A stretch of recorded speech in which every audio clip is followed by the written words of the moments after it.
House? Here. Ms. Miller? Here. Ms. Housefeld? Here. Let the record show that all 7 members are present. Members of council, what is your pleasure on the approval of the written minutes of the September 24th council meeting? Ms. Bettinghouse. Mr. President, I make a motion to approve the written minutes of the council meeting. A motion by Ms. Bettinghouse, second by Mr. Taberky to approve the written minutes of the September 24th council meeting. All those in favor say aye. Aye. Opposed? So ordered. Next item on your agenda is not going to be happening. Mr. Duval could not make it. So we'll move to reports of administrative officials. Mayor Stuchel. Thank you, Mr. President. As far as my report for tonight, basically, I'm not going to have one because I figured we'd be taking up enough time with the presentation regarding the possibility of adding a canine officer to our department. So for the sake of those that are here as guests this evening, I thought it would be nice to allow them to go first so they don't have to sit through this. So I'd like to turn this over to Officer John Desatel, who can introduce our guest this evening.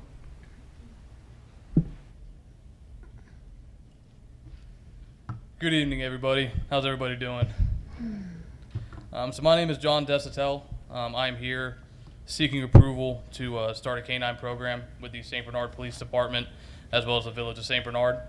A little bit of background about myself. I've been employed with St. Bernard Police Department for about 1.5 years, but have a total of about 4.5 years experience as a police officer. Throughout my proposal, I will outline why a canine would be a great addition to the St. Bernard Police Department as well as the Village of St. Bernard. I've always wanted to be a canine handler. My brother was a canine handler for years with his police department in New Jersey, and he still actually is the head of his canine program for his police department. I am still a somewhat young, proactive police officer, and a canine partner will definitely help me out in my everyday duties. I will still function as a normal patrol officer, but would have the canine for essential and special functions, meaning that I will still be able to take reports, crashes, and still be able to transport prisoners as well. Why canines are important in law enforcement? Canines are specifically trained to assist law enforcement in everyday work and duties. A big reason is a canine smell is about 100 to 300 times stronger than a human nose. And that is because every scent receptor that a human has in their nose, a dog has about 50. So it's a pretty significant increase. Due to that, they can follow a scent trail that is undetectable to humans, which is a very, very useful aspect of having a canine partner in police work. They are used to search for missing persons, search buildings and businesses for suspects. When we get alarm drops in St. Bernard, we have a very high amount of alarm drops, especially at night. So having a canine would be a very useful tool to help search those buildings. They are used to detect narcotics in vehicles and on a person. They are used to apprehend suspects that are actively fleeing or fighting officers. And they provide officers with the capability to do their jobs safer and faster, which has led to many canine partners saving the lives of their partners, as well as individuals on the street. One of the biggest advantages for having a canine would be equivalent to having an extra officer on the street without having to pay the additional salary of an additional officer. Some benefits that it would provide to the St. Bernard Police Department are endless. We'd be able to utilize a canine to conduct searches of businesses and residences upon responding to alarm drops or PFOs, like I mentioned before. This creates a safer situation for officers. A canine can effectively search a home or business 5 to 10 times quicker and more accurately. By doing this, by sending the dog into the home or the business, it provides more security for officers on the scene. We'd be able to utilize a canine on traffic stops to detect and find illegal narcotics. This would be very beneficial to the police department as well as the community as a whole, because narcotics and property crimes are very closely related. Utilizing the canine to locate narcotics on a person or in a vehicle would help get the individuals committing burglaries, thefts, and breaking and enterings in the village and surrounding agencies off the street, which would ultimately make St. Bernard a safer place to live. Throughout the career of the canine, there would be drug and cash seizures that are made, whether it be through warrants or through narcotics arrests. Those cash seizures could be forfeited throughout the life of the dog, which would also benefit the St. Bernard Police Department by putting that cash in a drug fund for the police department to be able to purchase more equipment throughout the dog's life. Some benefits to the community. There have been a great number of events in St. Bernard that the police department have needed a canine from an adjoining agency, whether it be to locate a missing person, search a business or a home, or provide a free air sniff of a vehicle during a traffic stop, also to locate and apprehend a suspect that has fled. In these incidents, time is very, very critical. The average response time from the initial call for mutual aid for a canine to their arrival is between 20 and 30 minutes, which in the police world, a lot can happen in 20 to 30 minutes. A canine program would allow for a much quicker response time, which would ultimately lead to a much higher success rate in locating missing persons and locating or apprehending a fleeing suspect. Another big benefit is that it is great for public relations as well as community policing. As everybody knows, this past year has been a very difficult time for the relationship between law enforcement and the communities they serve throughout the country. A canine would provide the opportunity for the police department to bond with the community because, in all reality, who doesn't love dogs? It's a great talking point that gets the community to be able to reach out more openly to the police department. It would also be great to use during public events such as the German Luau and the National Night Out to provide demonstrations for the citizens of St. Bernard. We could also work very closely with the schools such as Roger Bacon, St. Bernard Elmwood Place, and St. Clemens by again doing demonstrations to provide the students an ability or the opportunity to see what the canine is capable of. They can also be used to do locker sniffs during lockdowns, which will ultimately deter the illegal use and possession of narcotics inside the schools. I'll briefly touch on the startup costs to start a canine program. These are approximate costs. The canine and the training, per a recent quote I just received from Shallow Creek Kennel in Pennsylvania, is $15,000. A cost of a new patrol vehicle estimated about $50,000. The cost to repurpose a patrol vehicle that we already have in our fleet, a quote from PAR Public Safety, is $7,588. Now, there are several pros and cons to both getting a new patrol vehicle and repurposing one of the cruisers we already have. A big pro to just repurposing a cruiser, obviously, is the cost. We'd be saving a lot of money by repurposing one of the cruisers. A con of that, though, is the cruisers that we have are currently about 5 years old, and they are currently in pretty rough shape, and we have a hard time keeping them running as it is. If we were to repurpose one of the cars we currently have, and that vehicle malfunctioned or ceased to work, we had to take it out of our fleet. The new Ford Explorers have a different body style, so all the equipment used to repurpose the current vehicles we have would be unusable in a new cruiser. A pro to purchasing a new vehicle, that vehicle will be driven by one person and one person only. I'm very meticulous when it comes to my personal cars as well as community vehicles, so it will be well taken care of, and realistically it should last the life of the dog, which should be somewhere between 8 to 10 years. The cost of a ballistic vest for the canine is somewhere between $3,000 and $5,000. A kennel for the dog to stay at home is about $100, and monthly food for the canine, a bag of food, is roughly about $60 per month. However, I've taken steps to try to minimize costs to the village as much as possible. I have prepared a letter that I have personally delivered to the businesses of St. Bernard requesting and hoping for contributions as well as donations. I have attached a list in the packet that all of you have of the committed donations that we have so far. We also have Skyline that is willing to not only do a monetary donation, but they are providing one bag of dog food every month. I have requested help from the Matt Haverkamp Foundation. The Matt Haverkamp Foundation provides police departments with the canine as well as the training. I have Nancy Haverkamp here with me tonight. She'll be speaking briefly at the end of this presentation to kind of give a little bit more information about how the Haverkamp Foundation got started and how they help the police departments. I have also reached out to several animal hospitals throughout the area. I've received an email from Noah's Ark Animal Hospital on Coleraine Avenue that I have also attached in the packets that you all have. they are willing to offer 20% off vet visits as well as free vaccinations for the life of the dog.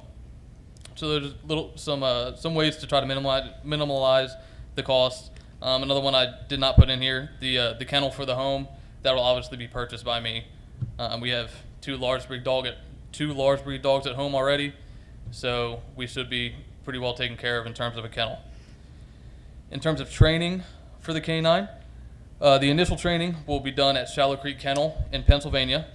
The two training dates I was looking at were December of this year or March of 2021.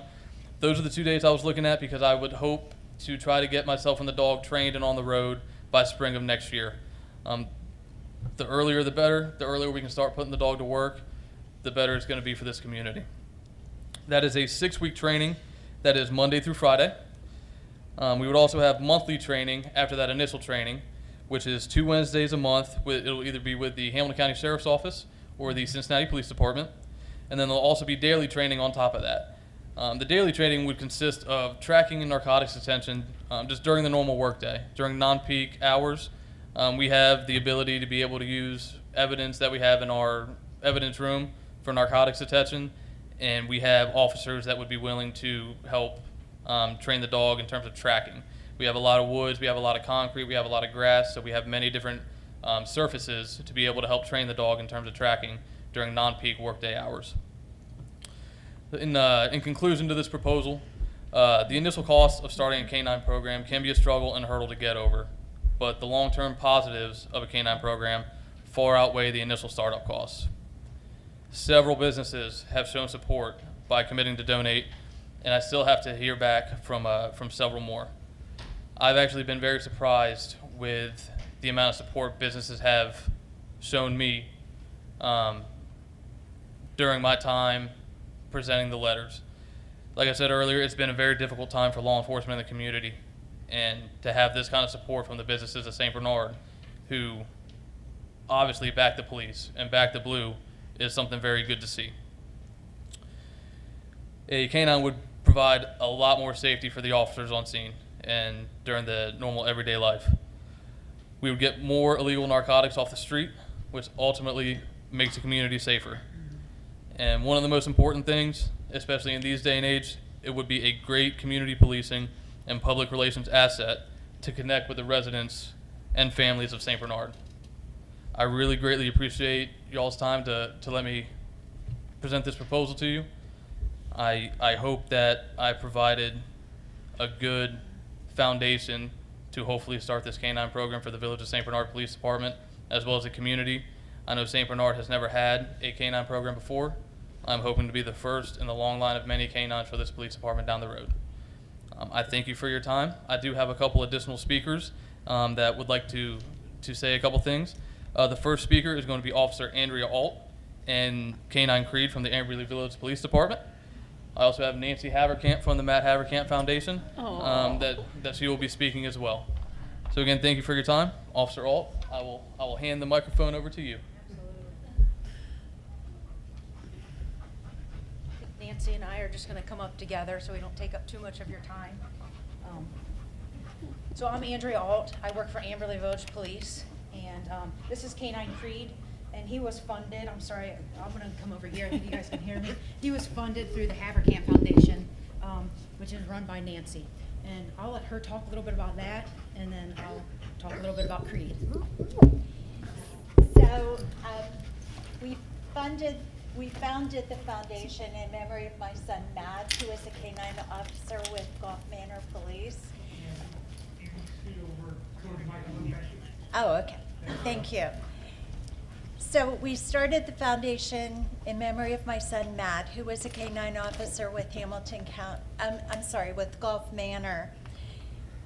When he lost his life, we knew there'd be no better way to remember him than to help police agencies with their canine units.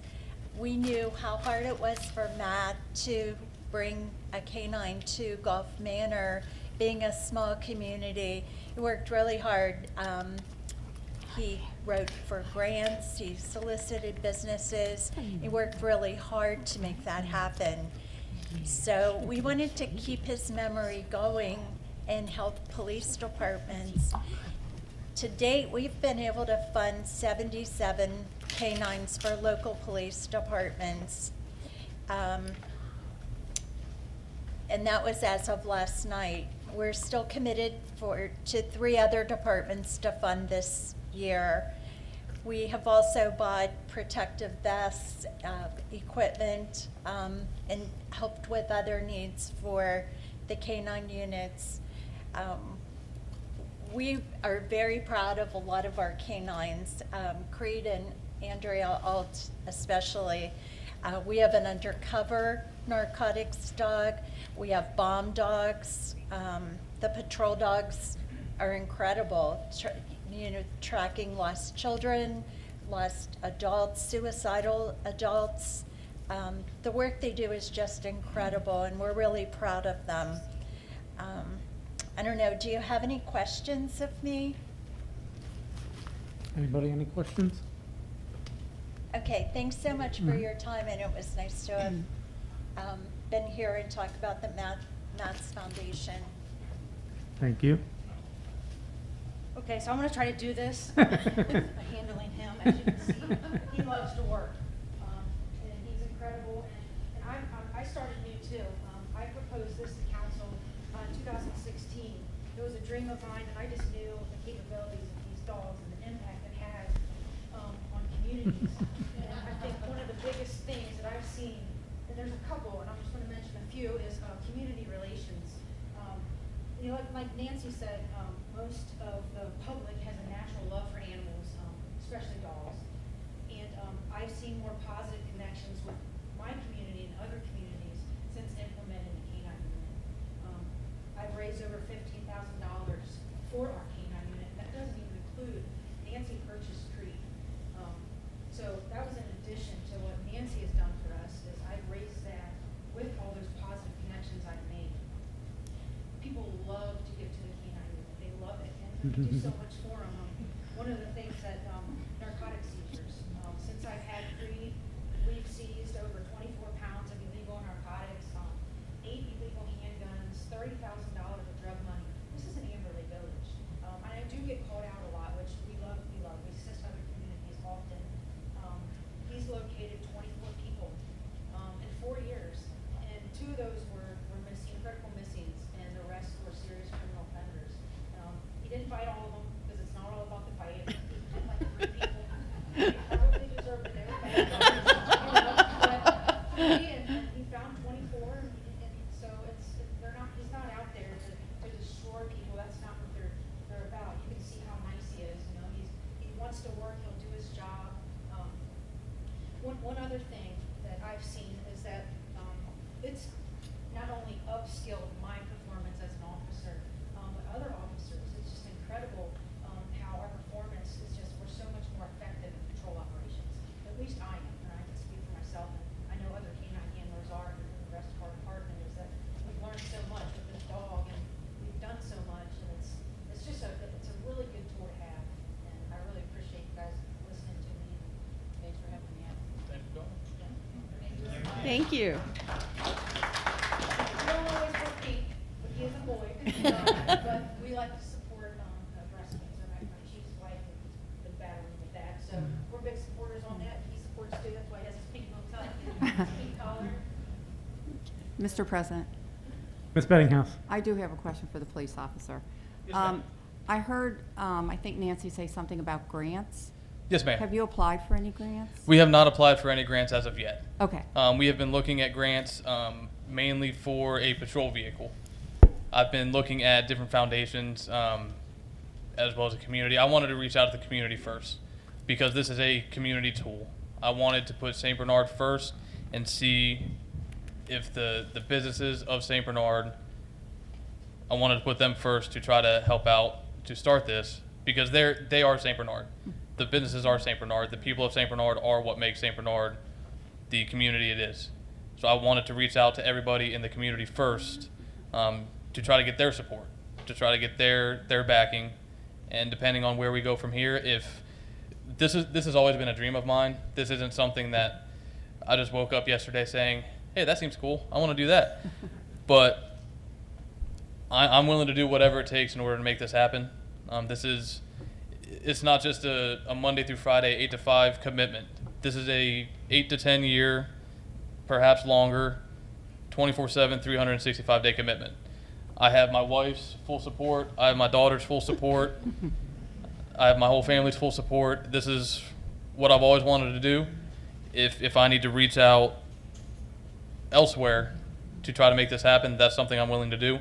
But I wanted to present what I had done so far just within our small community and a little bit outside of our community to show you guys how serious I am with this, to seek your guys' approval. Okay, thank you. You're very welcome. Mr. President, Ms. Hausfeld? personally, I'm behind you. I think it's a great idea. I remember hearing years ago about Rothmans. I can't say his name. Rothenberger? Roethlisberger? That one. Yes, ma'am. I knew he did stuff with this. Yes, ma'am. So this is an awesome thing. I just would like to hear from the mayor and the chief to see what their thoughts are on it and go from there. Yes, ma'am. Absolutely. Thank you. It's a shame we can't train a St. Bernard dog to do it, though, you know. That'd be too perfect. Yeah, it would. Mr. President, Mr. Taberky? just a couple of questions. Mike's here. How many times do we use a K-9 unit in St. Bernard? How many times do we ask for a dog? Yes. What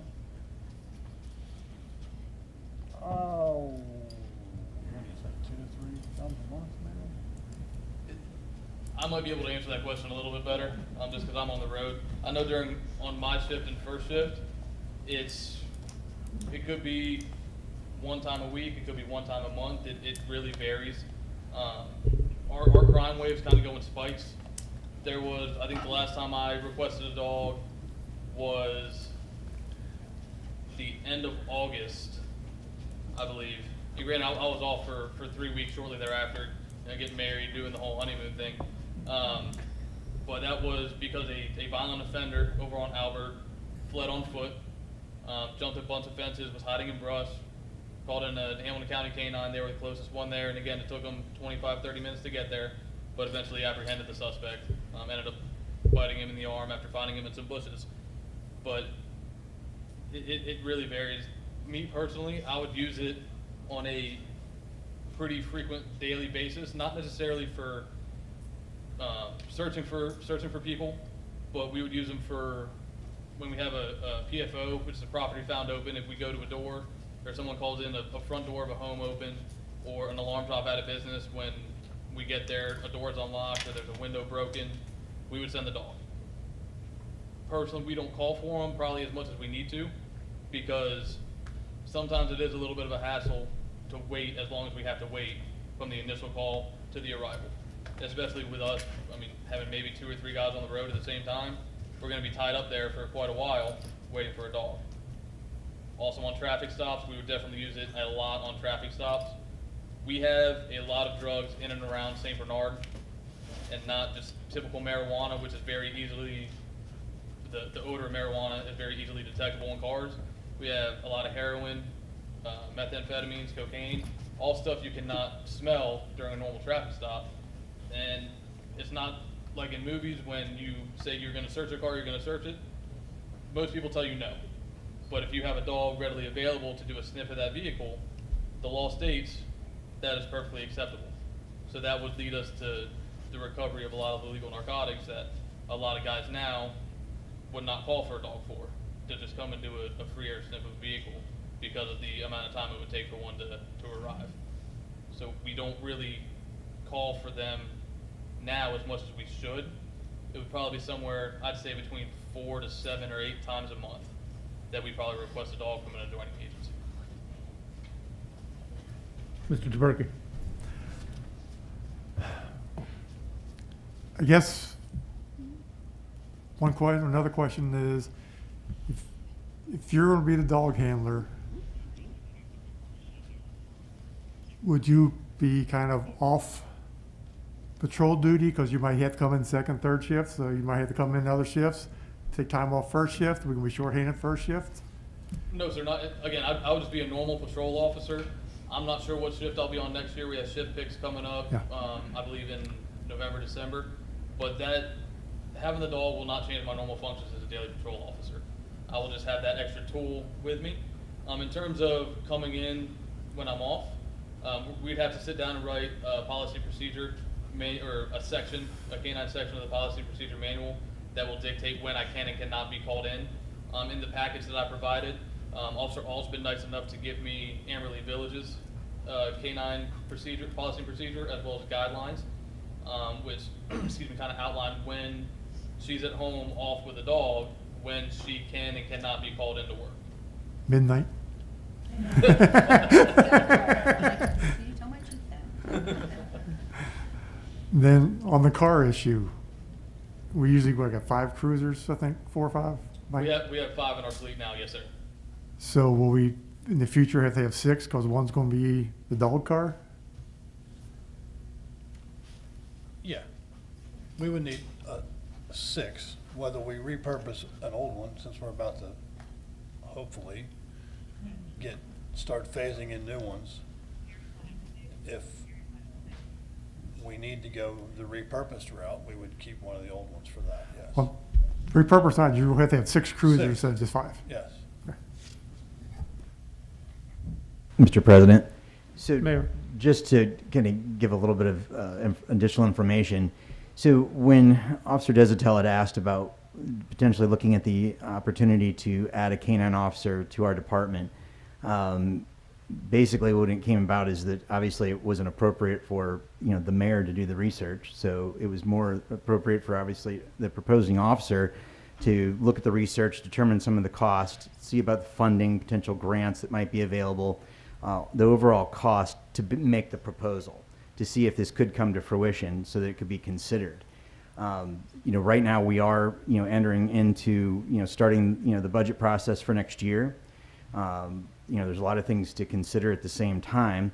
I am a proponent of adding to street strength as well.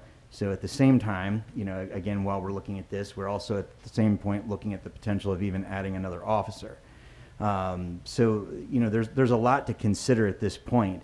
I still think that, again, some additional consideration needs to be given, some real thought to this so that we can determine if this, again, is going to be something that is, attainable for us, that we can afford and maintain and utilize as a true tool to our department as an added officer. So again, at this point, we'll, put some additional thought to it. And again, at the same time, while we're looking at the budgeting side, again, as I said, we're still looking at the idea of adding an additional officer, and whether or not we can do both or one, but those are the things that we have to consider at this point. My main goal is to increase manning on the street. We've already now, starting this month, moved to 3-man minimum on 2 of the units. And if we did add another officer, we would be able to, at that point, be able to have, a 3-man minimum across the board. So all these things are on the table. And I appreciate the time that was put into this. In the research, and again, we'll continue working through this and bring any proposals back to council that might need to be considered. But again, there's still more to discuss, and I appreciate everybody's time and everyone coming out, and I look forward to further discussion on this. Mr. President, Mr. DeBerke. can we place this on the committee of the whole meeting in November, discuss it again? Yes, Mr. President, that would be fine. We can do that. And in the meantime, I think between now and then, we can, we'll have some better ideas as to the direction we'd like to go. I've got a 13-year-old beagle we can use. 13-year-old beagle.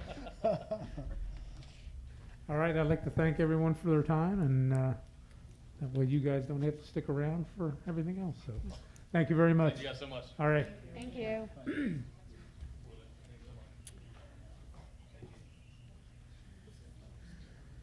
I thought Ray's got more meat on his bones. Mayor, you still have Well, anything? I do. Okay. It kind of involves the guy in yellow, but I'm going to go ahead and pass these around if you don't mind.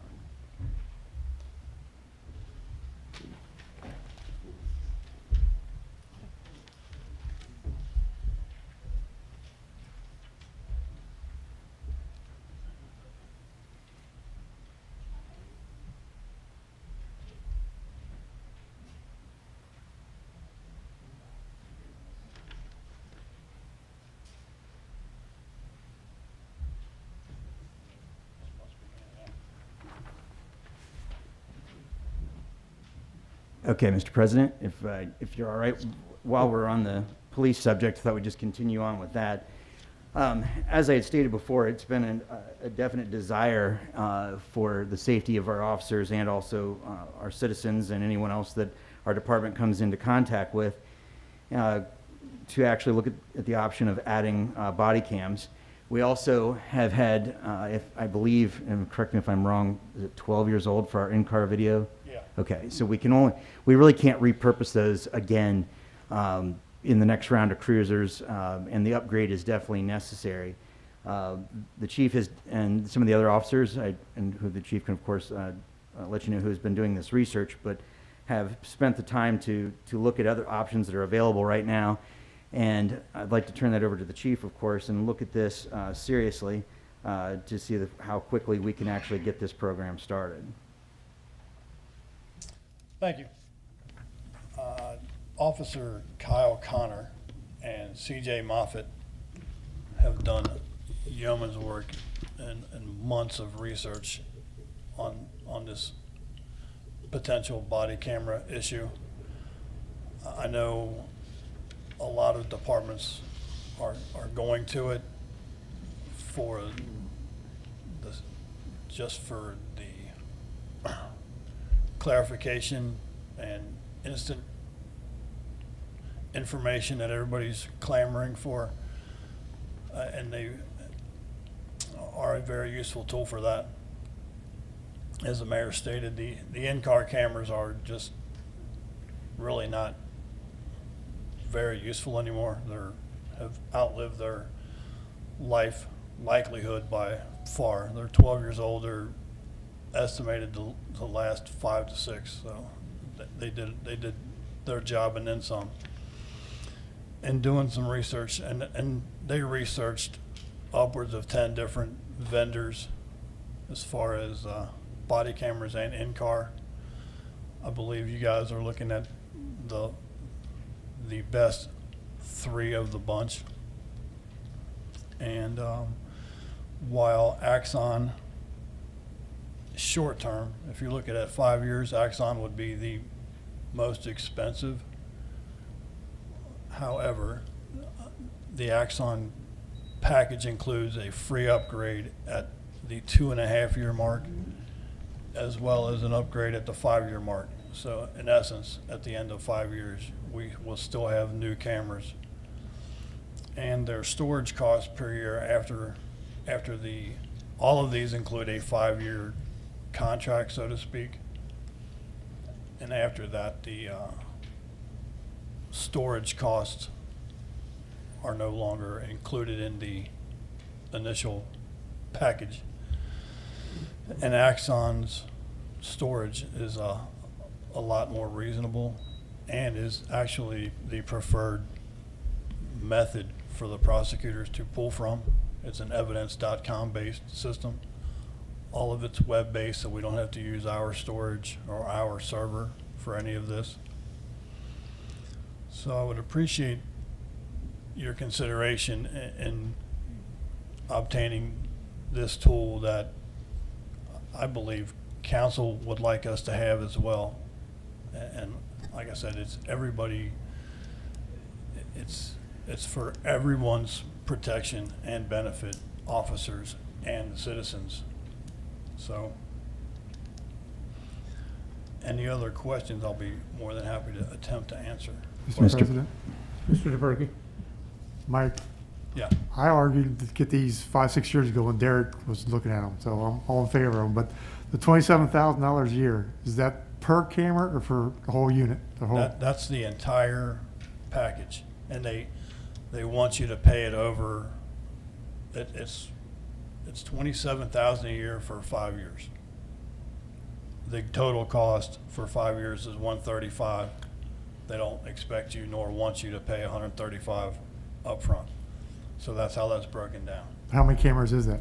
That is for all of the in-car cameras, so it would be 5, I believe 5, maybe, no, we don't need it for the investigative car, so it would be 5 in-car cameras. Maybe 6 for And- K-9 unit. Yeah, maybe 6. And 1 for each officer, so 16. Okay. and an extra one. There's a spare in there too, and there's free replacement on all of that. But all those prices are for one camera per officer, all of the storage docking, one for each car, and an extra body camera. Mr. President, Mayor Stuchel? Chief, is there a possibility or has there been a request made for a trial run? Is there anything that they put out as a demo?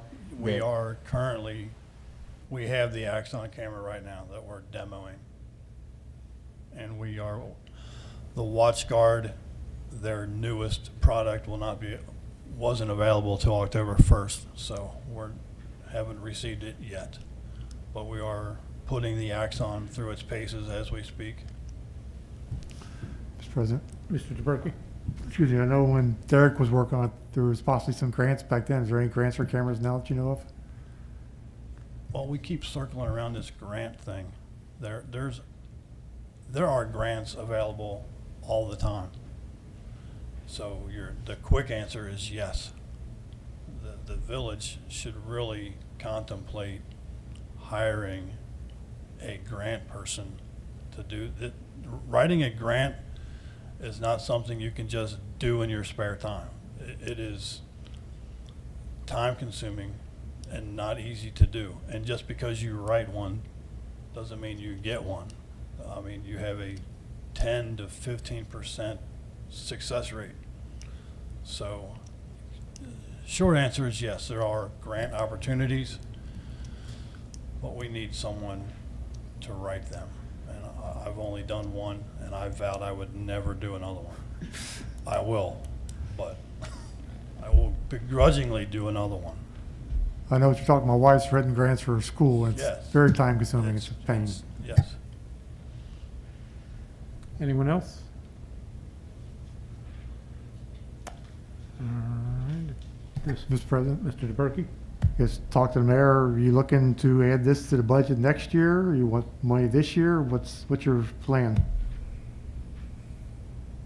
So after we get the feedback based on, I guess, the demo and which to pursue, I can get back with you all on that, but I guess we would be looking at working this into the budget, whether we start out, I'll leave that to the chief, but whether we start out with, in the beginning of the year, I mean, I don't think it's a huge difference. So I think either way, it's a possibility. So, as I'm starting this process this month, my plan is to work that in. Mike, if you order them today, you wouldn't get them for a couple months probably? They don't have these on the store shelf, do they? It would not take long to get these. No, we could get them pretty quick. We're also there's different levels as far as the Axon goes. There's Axon 2, Axon 3, 3 being the top tier. We're going to get the Axon 3 at the Axon 2 price. But yeah, there would not be much turnaround. There'd be installation on the in-car, but as far as the body cams go, we could get those pretty rapidly. Yes. But it's already October, so if we want to wait till the first of the year and figure all this out, we've been without them this long, it's okay. We're still actually testing the Axon one out anyway, so. Mr. President, Mr. DeBerke? one final. I'm assuming the way we're talking cruisers next year? Yes. Mr. President? Mayor Stuchel? Yes, we are, but the intent was to try to work on purchasing cruisers potentially at the end of this year, and that was not, the idea was not to purchase 5. But if we start now, there is a good possibility that we can have a staggered purchase. But as we've held on to these cruisers to the amount of time that we have, I mean, that becomes less and less. But I would like to actually look at the potential of 2 cruisers at the end of the year if we can build that in so we can start that cycle sooner than later. But I don't see the need to replace 5 at a time. If we can work it so that, again, we can build this into a more consistent budget for equipment replacement. Mike, I know the officer said about the K9, the new Fords are different body shapes and stuff. Would there be any problem with outfitting the old cruisers with car cameras and then transferring them to new cruisers? No, those would be those would switch over. That would not be an issue. All right, anyone else? Get an update on the use and everything and working into the budget, all right? Thank you. Still yours, Mayor. One more thing. So as we had discussed before, the issue with the 6-foot buffer that was transferred for the potential of a home being built. So the issue that we're having right now currently, the 6-foot buffer again is contained within our park. So the fence, of course, that was erected on the adjoining property owner's line, actually the individual is willing to transfer the property, or I should say gift the property to the village if there is a reimbursement for the installation of the fence in the amount of $400. When we discussed this previously, is whether or not it was feasible to do a lease or whether it was a matter of asking the individual to gift the property to us rather than purchase, because I think pretty much everyone's consistent belief on that was that no, we wouldn't buy it. But right now, what it is that the individual is asking for reimbursement for the building of a fence in the amount of $400, and I asked for an actual receipt to be produced for that amount. So at this point, it's just a matter of how we can continue the use of the park if we do not do that, because Mr. Paul and the service department, of course, has looked at the feasibility of actually moving the swings forward, which is not simple or really possible because of the large piece of granite that is actually in the ground from the old water tower. So it's not as simple as just taking care of that and moving it forward the 6 feet and making the adjustment. So as to what council's pleasure would be to move forward with the idea, once the individual, of course, agrees to the idea of gifting that, then we can move forward with the transfer of property if indeed we're able to make this reimbursement.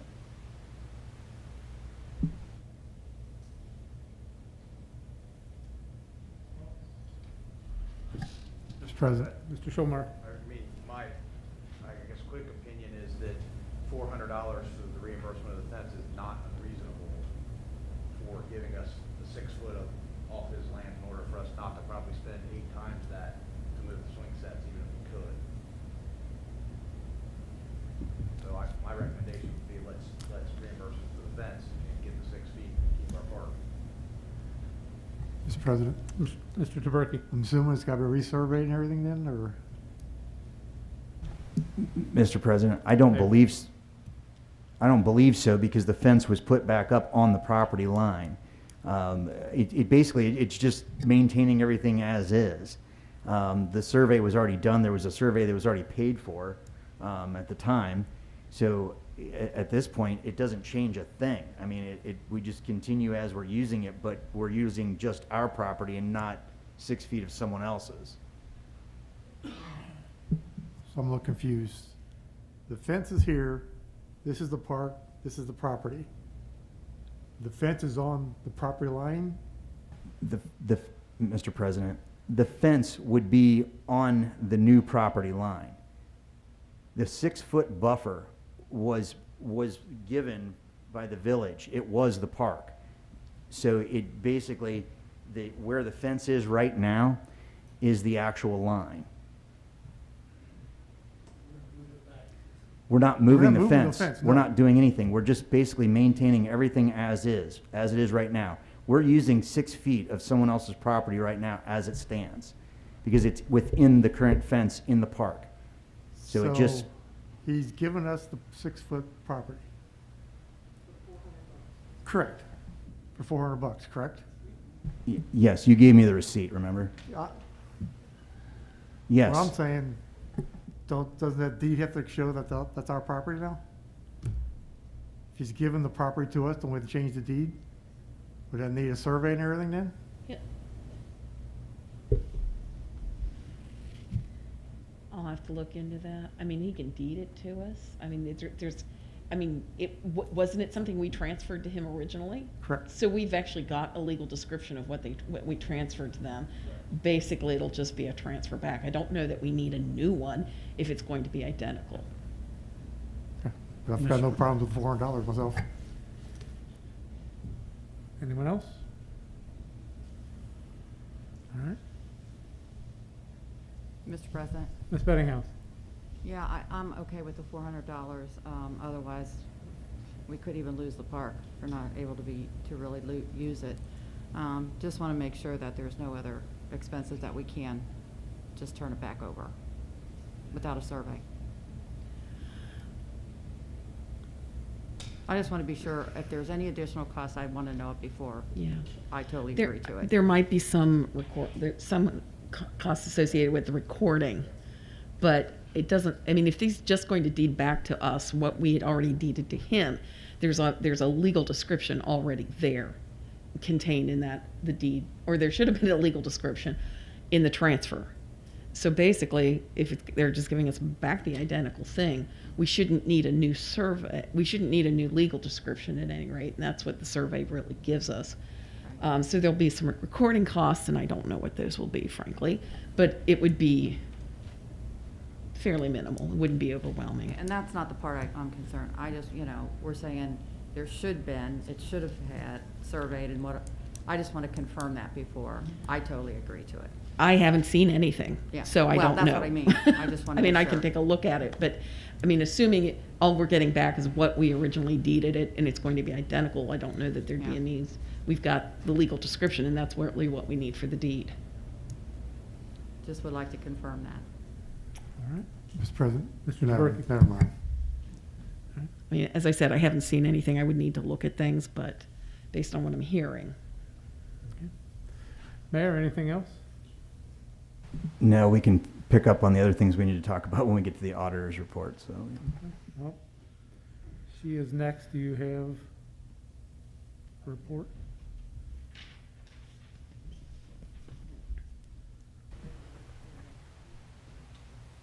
I'm okay to go ahead then okay.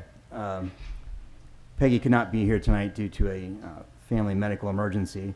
And of course, I'd like to, ask that we please keep her family in our prayers.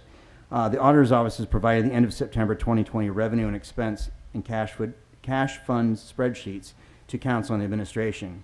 At the end of September, the revenues are up $329,543.58, and expenses are down $830,322.57 compared to last year. I'm also happy to report they were able to put another $1 million in the reserves last week. As of today, the village received $357,938.80 from Hamilton County for the funds from the State Coronavirus Aid, Relief, and Economic Security Act. The village also received the ability to be reimbursed in the amount of $149,163 for COVID expenses through the county from a federal grant. The criteria for using these funds is very strict, along with a very little time period to work within. The funds that we do not use must be returned, and they will be redistributed. The department heads have been meeting to discuss ways to use the funds and talking with other municipalities as to how they are using them and how they are meeting the time crunch. This is why ordinance number 24/2020, which is the power load cot system, is before you tonight. Items over $25,000 threshold could be purchased without council's approval at this time because of the COVID emergency resolution that was previously passed. After some discussion with the mayor, we agree that since council is now meeting again, that this is how this should be handled in person. While talking with other local municipalities, Hamilton County, and our state auditor regarding spending limits, I would like to urge council to pass ordinance 25/2020, which raises the amount a department head can spend without council's vote from $25,000 to $50,000. This would make the amount the same as which is required to go out to bid before council. Many municipalities in Ohio do not have a set amount for approval because they use the $50,000 amount for everything else. As always, the finance chairperson will receive a copy of all purchase orders. Council will get a copy of the weekly encumbrance report, and when possible, department heads will inform council when they want to purchase items between $25,000 and $50,000. I think this will end any confusion between what needs to be approved and what bids, since they're both the same amount. Most importantly, it will allow department heads the ability to use the COVID funds in the time period required by law and to prevent from forfeiting them. Thank you, Mr. President. That concludes my report. If possible, while we're on this, if I could, I just wanted to clear up a couple other items, and I'm also going to ask Chief Young to come down. But this has all kind of come in very fast. So there's some of the additional funding that has come in. And to kind of expound upon some of the other items that we've discussed within what we are able to use within the criteria. Being able to move forward with keyless entry systems, with being able to utilize hands-free, of course, door opening possibilities within City Hall and the municipal building. What we've been presented with is that we can also use the majority of this. Actually, unfortunately, it doesn't allow for the police department to benefit really in any of this, but it heavily benefits the fire department. So right now, we have an opportunity to also move forward with something that was, of course, going to be budgeted for in 2021 or 2022, which would be the purchase of a new ambulance, that we could actually utilize the funds that we have right now, whether it be from the funds that we currently have in the bank or even from the reimbursement standpoint. But with the time frame that we have to work within, I would hate to pass up the opportunity for the ability for us to make the purchase of a vehicle in the amount of $210,000 that we would have to otherwise budget for. And it is an acceptable purchase.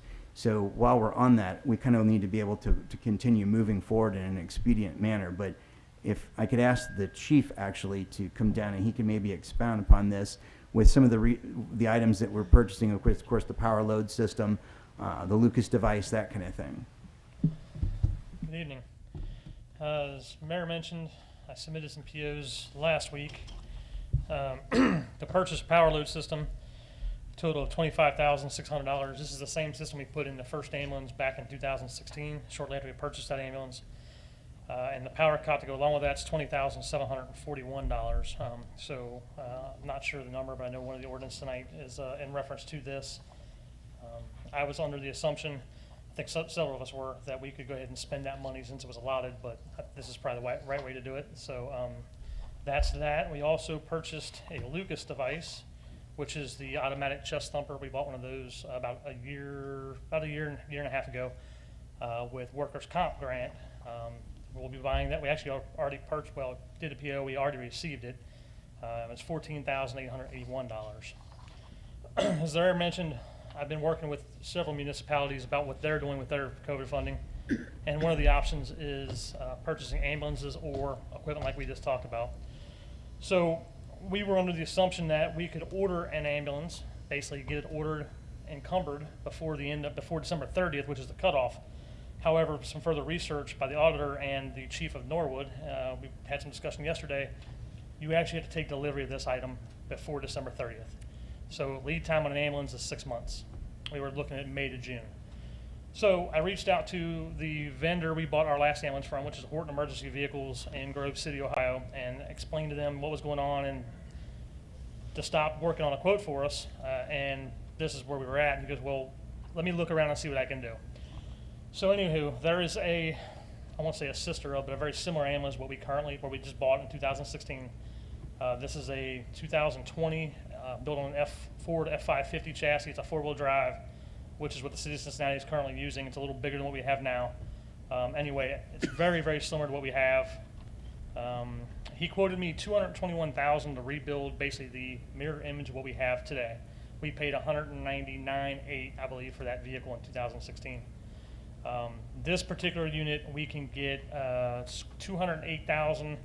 I've got some back and forth information on paint. The vehicle did end up getting painted yesterday afternoon after we were told it wasn't, but they've agreed to paint it the color we'd like it for $2,400 additional dollars, which they normally charge $6,000. So for $210,000 and some change, we can buy this ambulance basically exactly like what we currently have as our first ambulance. This would be purchased again probably about a year sooner than what we expected, but basically it would cost the village nothing. So if you have any further questions on that, I'd be happy to share. I have the plans here if you want to see them. It's a little different than what we got, but it's something they were already building. So what Norwood ended up doing, just to kind of give you a background on theirs, they ended up purchasing an ambulance that was on its way to Syracuse, New York. They ordered 3, but they really only needed 2. They were able to get one back from the dealer. It's white and orange. They're bringing it back. They're paying $10,000 to have it painted red, and they're going to put it in service, and it's totally different from what they're used to.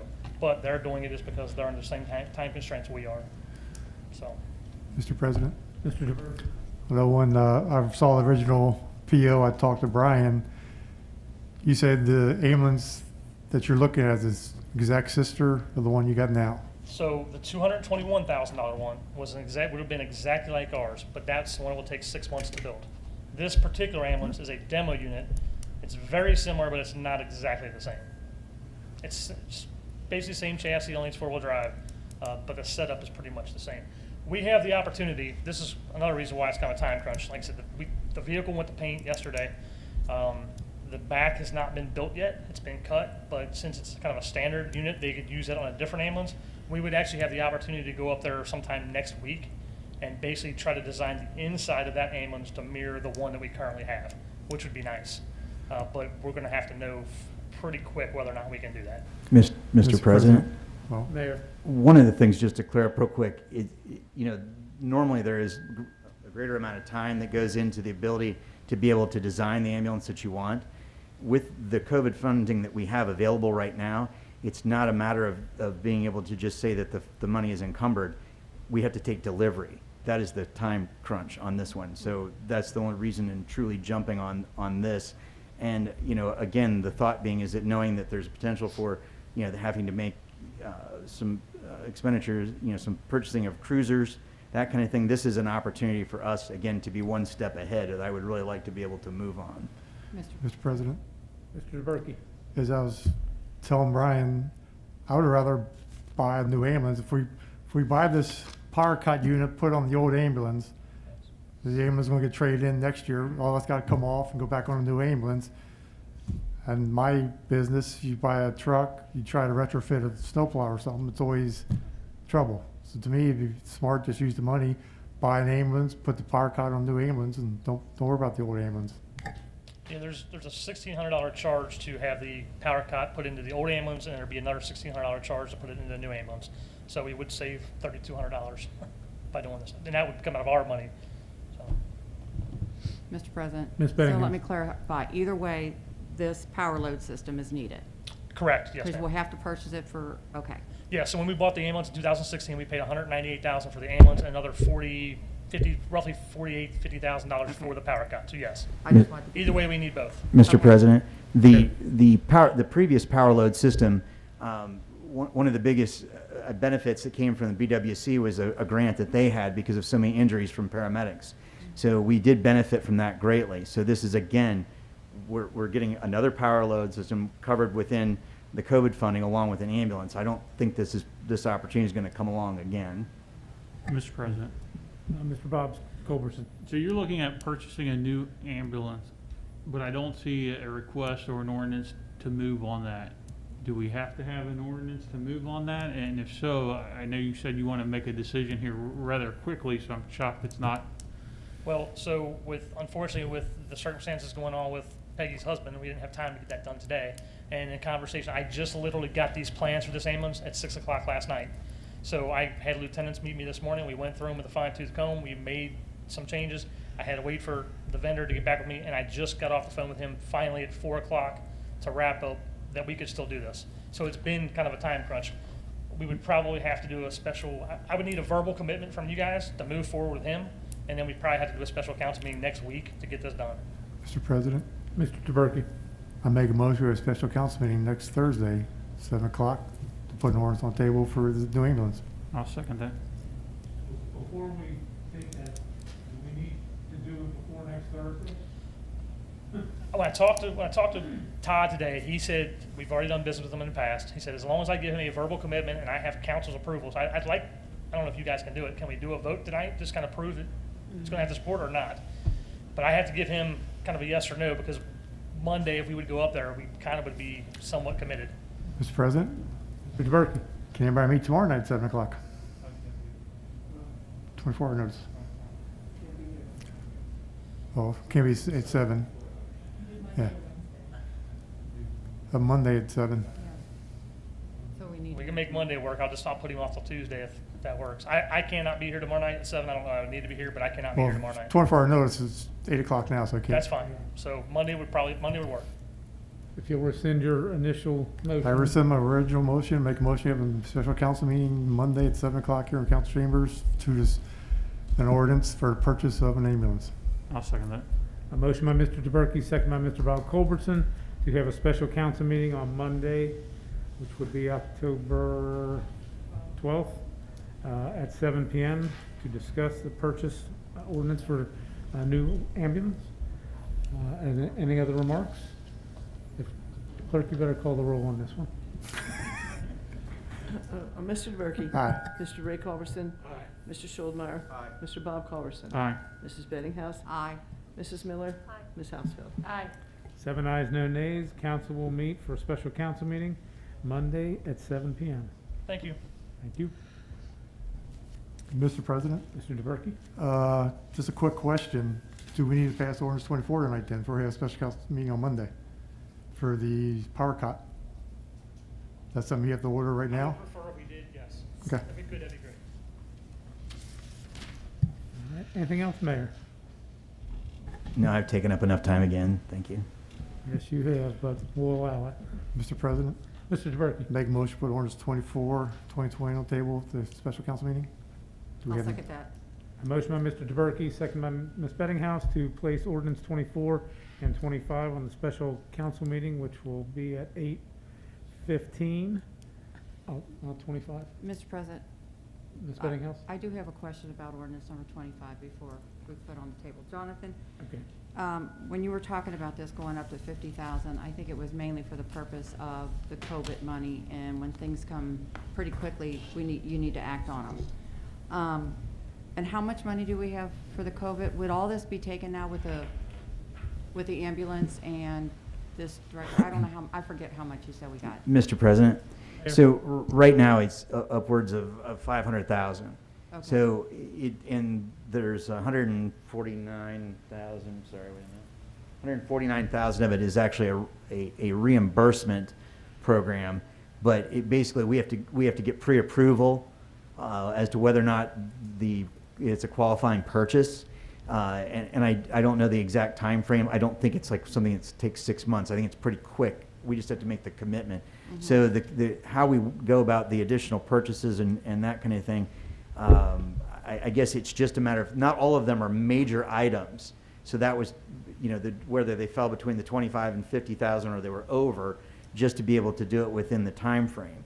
I guess the possibility is to whether you amend the ordinance to state for COVID purchases, or whether or not you were to say, okay, we go ahead and go through with this, and whether you rescind this at some point, I don't know how you would prefer, but it will allow us to continue to move through the process, which again, goes into the end of November. So that is the only issue that we have in working through the bidding process, that kind of thing. So I'm open to anything as long as we can be able to try to work through this as quick as possible.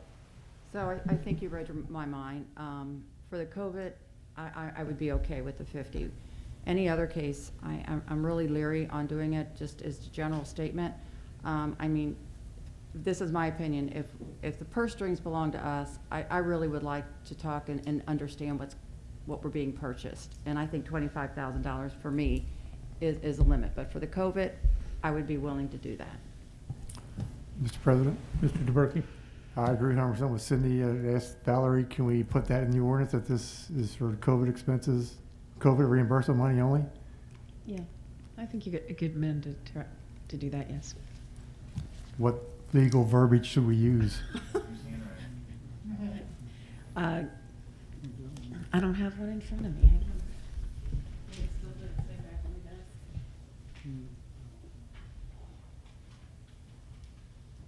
Yeah, Mr. President, DeBerke? can we just add 25 to the agenda for Monday? That way we can give Valerie time to write it all up. I'm sure you're not going to purchase anything tomorrow, are you?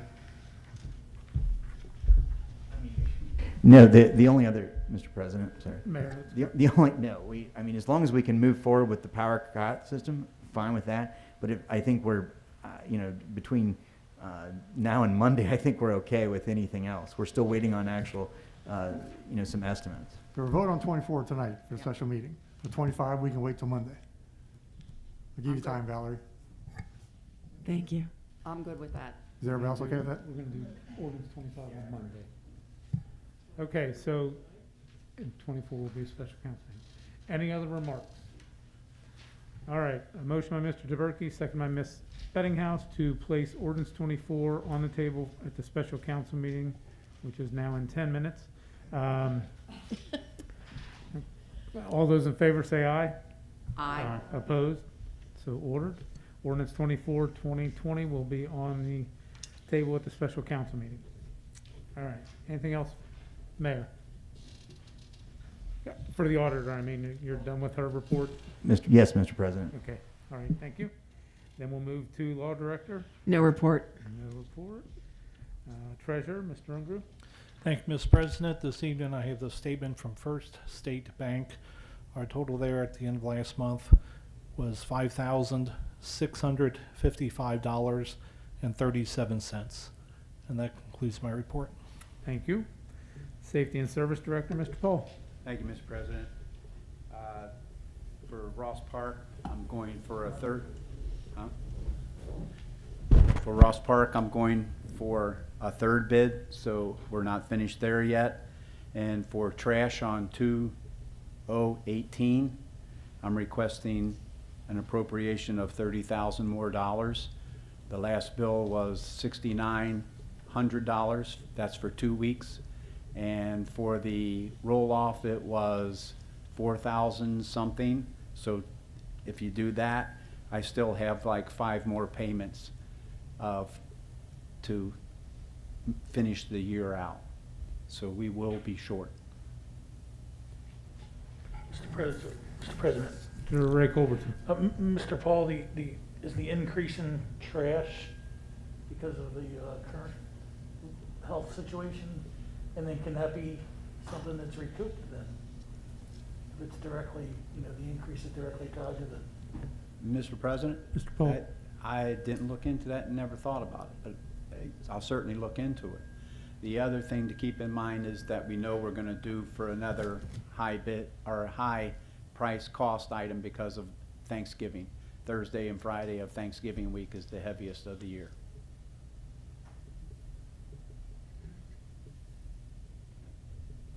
Do I have a motion to place an ordinance on the table for the next council meeting for the additional money for the trash line item? Mr. President, Mr. DeBerke. make a motion to put an ordinance on the table for the next council meeting for the additional money for Tommy's trash pickup fee line item.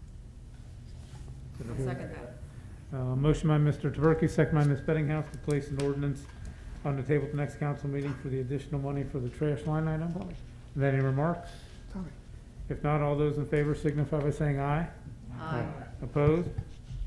So ordered. Anything else, Mr. Paul? Anything else, Mr. Paul? Mr. President, no thank you. All right. That concludes my report. Thank you. Tax Commissioner, Ms. Helms. Thank you, Mr. President. I just have 2 things. One, a reminder that the 2019 tax extensions expire 10/15. So please remember to file your 2019 tax return. Late fees are mandated by state law and will be applied. And number 2, due to a business consolidation and additional refund request, the tax office needs to request an additional $200,000 appropriated for refunds for this year. That concludes my report, Mr. President. Mr. President, Mr. DeBerke. make a motion, we put the $200,000 on the same ordinance as Tommy's $30,000. Do I have a second? I'll second that. A motion by Mr. DeBerke, second by Ms. Bettinghouse to add $200,000 into the refund line item for Ms. Helms on the ordinance, current ordinance on the table. Any other remarks? If not, all those in favor signify by saying aye. Aye. Opposed? So ordered. Anything else? Okay. At this time, we'll move to reports of standing committees. Finance, Mr. DeBerke. No report, just a quick question for Leanne. That doesn't have to be done the special council meeting on Monday, does it? No, it doesn't. Okay. No report done. Thank you. Safety, Mr. Ray Culbertson. No report. Thank you. Service, Mr. Schultmark. quickly read the service report. In September, we placed 35 trucks in residence, 35 dumpsters were placed at residence, 307 special pickups at residences, 184.7 tons of garbage taken to the landfill. As far as recycling, 36.25 tons of recycling, and 6,260 pounds of scrap metal. That concludes my report. Thank you. Public improvements, Mr. Bob Culbertson. Thank you, Mr. President. To let the residents know that CIC will have a special meeting this Tuesday. It'll be a walking tour of the new AG 47 development in Silverton. We're encouraging all that are interested to please attend. That meeting's going to start at 5:30. Parking will be available in the grass field due north of 6847 Stewart Road in Silverton. If you're interested in attending, please reach out to Jonathan Stuchel at 543-3780. The CIC is currently looking at similar mixed-use development possibilities for the shopping center. So this is an opportunity for those who want to get involved to join us at that special meeting. We will also have a regular scheduled meeting on October 20th at 6 p.m. That concludes my report. Thank you. Laws, contracts, and claims, Ms. Bettinghouse. Thank you, Mr. President. The Laws, Contracts, and Claims Committee did meet on September 30th to discuss, again, the anti-discrimination ordinance. We will be meeting again on October 15th at 6 p.m. down in the lower level to discuss the certain revisions that we did make. And hopefully that'll be our last meeting, but I don't know. All right. Thank you. Marketing, Ms. Miller. Thank you, Mr. President. I'll try to make this quick. Here are some updates for the St. Bernard Halloween Campout, which will take place this weekend. All citizens are invited to attend, even if you're not camping. You may begin setting up your campsite anytime after 4 p.m. Friday afternoon. Please do not arrive any earlier to make sure everything is ready before the load-in begins. No cars will be permitted on the track for any reason after 7 p.m. Friday.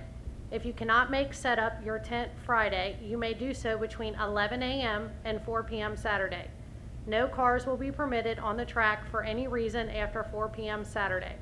A recreation staff member will be on site to direct you to your campsite. Everyone that signed up has been assigned a site number, which will be painted on the grass where you are to set up your campsite. The site numbers and map will also be taped to the concession building. Traffic entering the Lower Ross Park lot beginning at 7 p.m. both nights will be blocked for safety reasons. Coolers with food and drinks are encouraged, including adult beverages. You may bring your own grills to the event, but please no charcoal dumping on site. Self-contained personal fire pits are also permitted, again no dumping on site. Campsites are expected to be cleared out by noon on Sunday. The events for the campout will include a DJ Friday night only, Halloween costume contest Saturday night at 7 p.m., followed by campsite trick-or-treating.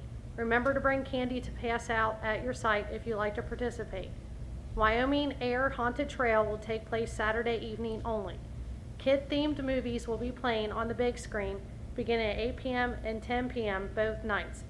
COVID restrictions are listed on the St. Bernard Recreation Facebook site. Also, Lollipop Soccer is also happening in St. Bernard through the end of October, taking place on Tuesday and Thursday evenings at 6 p.m. at Vine Street Park. Stop by to watch our youngest residents in action. This concludes my report.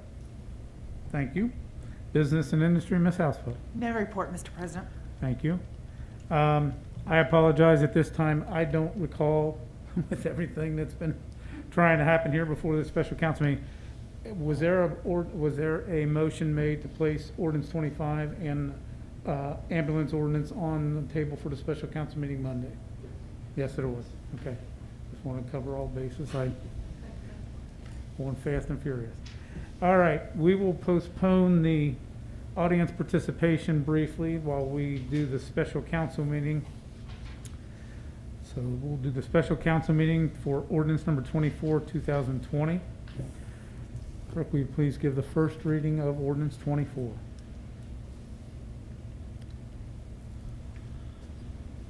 Ordinance number 24, 2020. An ordinance authorizing the fire chief to enter into a contract with Stryker EMS for the purchase of one power load system and power cod and declaring an emergency. Members of council, you've heard the first reading of ordinance number 24, 2020. What is your pleasure? Mr. President, Ms. Bettinghouse? I make a motion to suspend with the second and third reading of ordinance number 24, 2020. Second, Mr. President. A motion by Ms. Bettinghouse, second by Mr. DeBerke, to suspend with the second and third reading of ordinance 24, 2020. Are there any remarks? If not, is there anyone in the audience wishing to address council on ordinance number 24?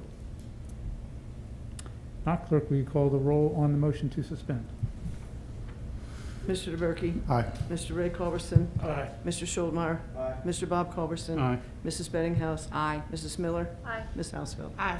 7 ayes, no nays, motion carries. Members of council, what is your pleasure on adoption?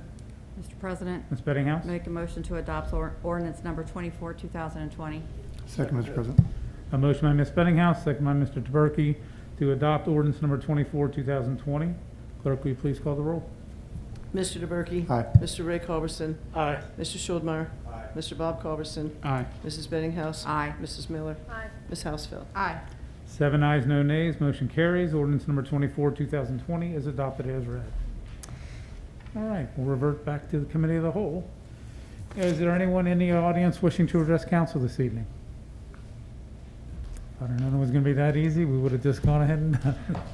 All right, so we have a special council meeting then Monday to discuss ordinance number 25, which is the increase in spending and ambulance ordinance. And the next council meeting will be October 22nd, and we have one ordinance for transfer of funds for trash line item as well as the refund line item. Additional appropriations. That's what I say, transfer, Yeah. additional, I've got it written, additional appropriation. That's what happens when you go old, right? I wish it was transfers. All right, this time I will entertain a motion to adjourn. Mr. President, Mr. Ray Culberson. make a motion, we adjourn. A motion by Mr. Ray Culberson, second by Mr. Bob Culberson to adjourn. All those in favor say aye. Opposed? So ordered. We are adjourned.